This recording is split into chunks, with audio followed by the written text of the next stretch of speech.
Alright people, so we're just in the car at the moment. Should I put the windows up because it might the wind in it? Yeah, you can.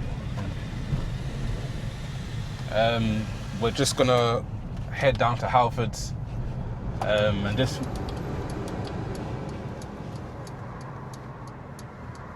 just go through a few more questions before the video ends. So yeah, people. But as you can hear, the car it can move. It can move. I can't lie. It can move seriously. So let's talk about Let's talk about the financial score of this car. Yeah. So for people out there that might want to buy something like this that may not have the income to do it, but still want to go and do it. Out of a 1 to 10, 1 being like very, very good financial score, or 10 being like very, very hard to maintain. Where does this car lie in there for you?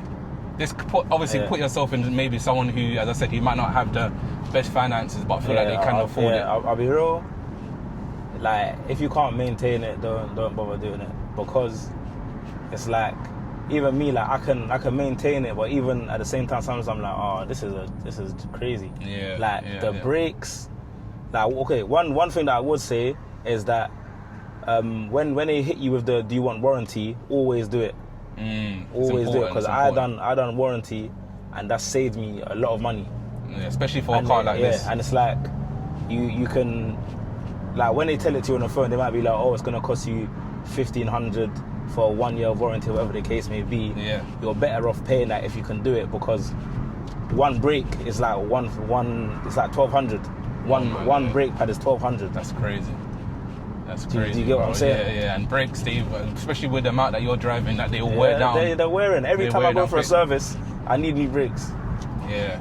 So, yeah. That's like, crazy. Just think, like, if you're going to get a car like this, just you need to think about that kind of stuff, because, every year these costs come up. Yeah, you see what I always say, people, I'm not here on the channel hating, I'm just trying to give you some good game on, like, what to do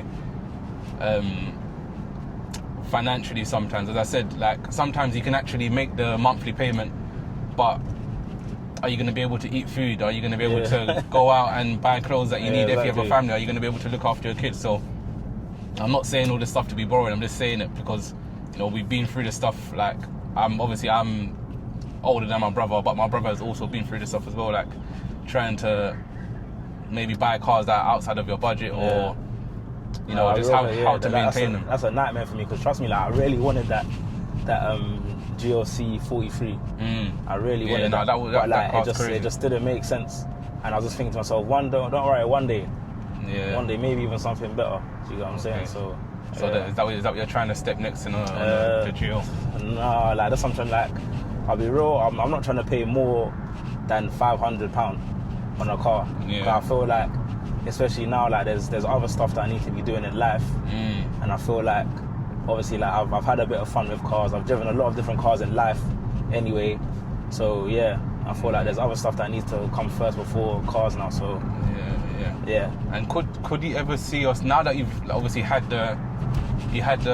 started off with the Golf, which was nice. Yeah. You went to the Audi, which was I actually love the Audi. Yeah, same. But now you're on this car. Could you ever find yourself maybe stepping back and going back, or would you always want to try and maintain this level? I've thought about it. I actually think about it a lot. No, really? In terms of, like, what my next car is gonna be, or whatever the case may be. Because one thing that I'll say about the high performance cars is, like, off the line, it's just a great feeling when you're just at the traffic light, just boom, and you just leave people behind. Especially when people try to race you, just put your foot down and you're gone. Like, that feeling, I'm kind of addicted to that feeling. So sometimes I think about going back, because I'm thinking in London, everywhere's 20 miles an hour.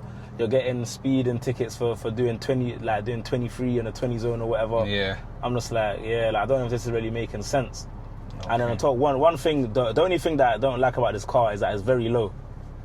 So over humps, you're feeling it. You can probably even tell from the video when you're driving over little humps. Like, the car is very low. If you're going over, like, speed humps, like, sometimes it's scraping the speed hump, and it's just like the sound sounds terrible. So and just, it's a good thing you actually spoke about that, because that was going to kind of be my next question. As, like, a daily driver, how is this a good daily driver? Do you feel like this should be a weekend car, or is it actually okay for a daily driver? No, it's good for a daily drive. Definitely good for a daily drive.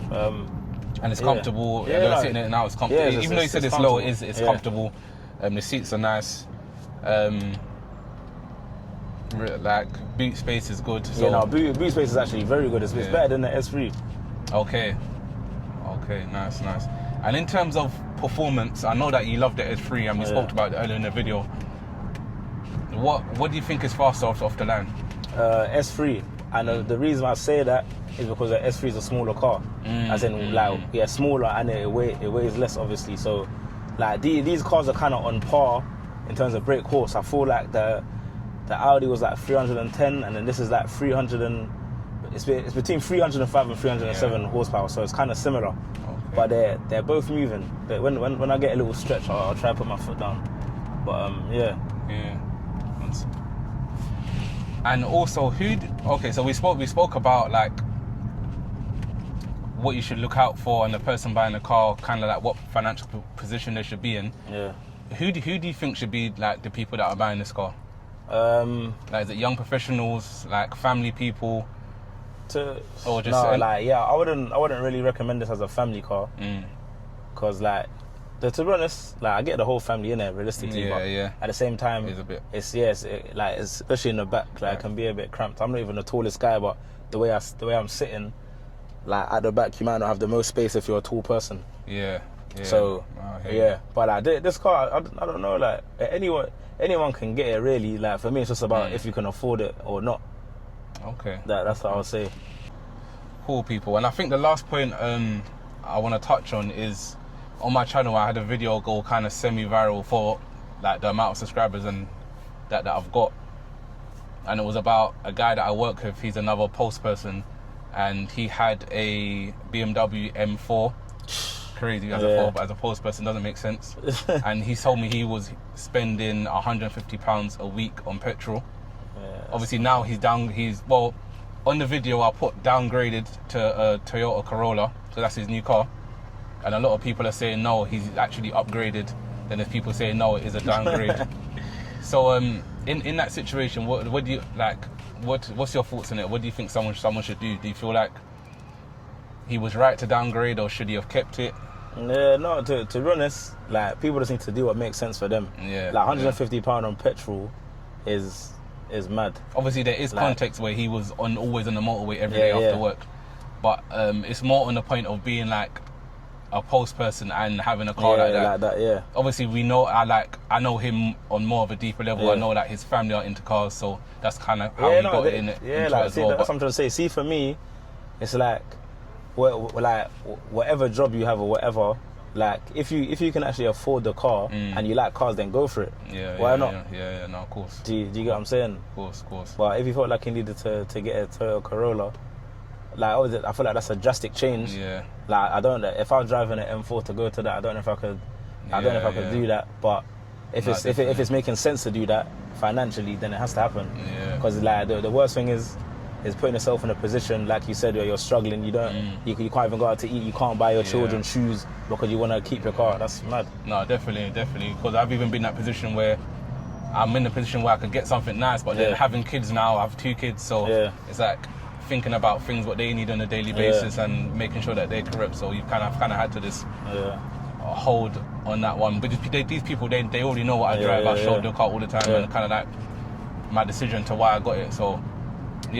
People, we're going to end the video here. We hope that you enjoyed it. And people, we'll see you on the next one. I'll let my brother say his piece as well. Big up everyone locked in. Big up my brother as well. Just keep doing it, man. Yeah, no, definitely appreciate you coming on, man.